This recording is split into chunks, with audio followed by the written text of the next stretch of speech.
At mga kababayan, simulan po natin ang umagang ito sa pamamagitan ng update sa lagay ng ating panahon. Upang bigyan tayo ng ideya sa mga dapat asahan sa ating weather ngayong Monday, makakasama po natin si Pag-asa Weather Forecaster Glyza Escolar. Good morning po, Ms. Escolar. Good morning sa iyo, Hari, at good morning din sa lahat ng nanonood ng Panahon TV. Ms. Escolar, umiiral pong muli ang Intertropical Convergence Zone o ITCZ sa Palawan, Visayas at Mindanao. Kaugnay niyan, ano nga ba nga asahang lagay ng panahon ngayong araw sa buong bansa? Para sa ating mga kababayan, ito po ang magiging lagay ng ating panahon sa loob ng 24 oras.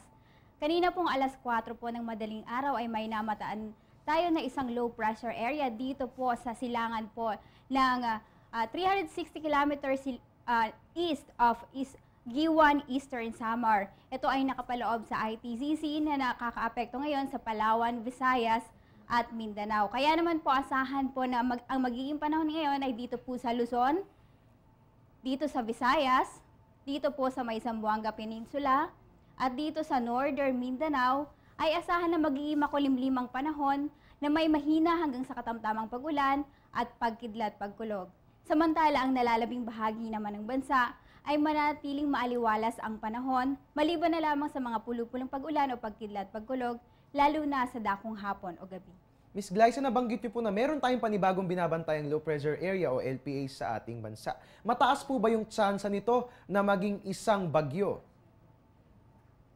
Hari, given na yung SST, yung sea surface temperature, ay nasa 28 to 30 degrees Celsius, kung saan siya naroon, at yung ating wind shear ay may kababaan, ay may posibilidad, hindi pa rin natin inaalis yung posibilidad na ito ay mag-iisang ganap na tropical cyclone o isang bagyo. Yan po mga kababayan. Ayon nga po kay Ms. Escolar, hindi po inaalis ang posibilidad na maging isang ganap na bagyo o tropical cyclone itong low pressure area ang ating binabantayan, kung kaya't manatiling nakatutok dito lamang po yan sa Panahon TV.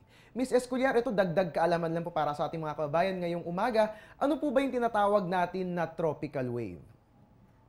Yung tropical wave, based po sa mismong pangalan nito, wave sa tropics. So, ibig sabihin, other name niya ay easterly wave. Pero itong easterly wave o tropical wave ay mas pronounced o mas defined sa may Atlantic. So, yung Northwest Pacific ay medyo nagkakaroon pa ng matagalang pagsasaliksik yung ating mga scientists kung nag-i-exist talaga siya dito po sa Northwest Pacific kung nasaan po ang Pilipinas. Ngunit ating i-define itong tropical wave. Ito siya, wave siya na elongated area of low pressure. Ibig sabihin para rin siyang ITCZ. So yung weather niya, ang weather na nakapaloob dito ay may mga thunderstorm at may mga rain shower. Para lang siyang ITCZ. At itong tropical wave ay mas mataas yung kanyang, in terms of latitude, ang kanyang lokasyon ay mas mataas sa ITCZ. So yan po ang ating maibibigay tungkol sa tropical wave. So nagsasalaksik pa rin yung mga forecaster o yung mga researcher kung yung etong tropical wave o easterly wave ay talagang nag-i-exist dito sa ating bansa.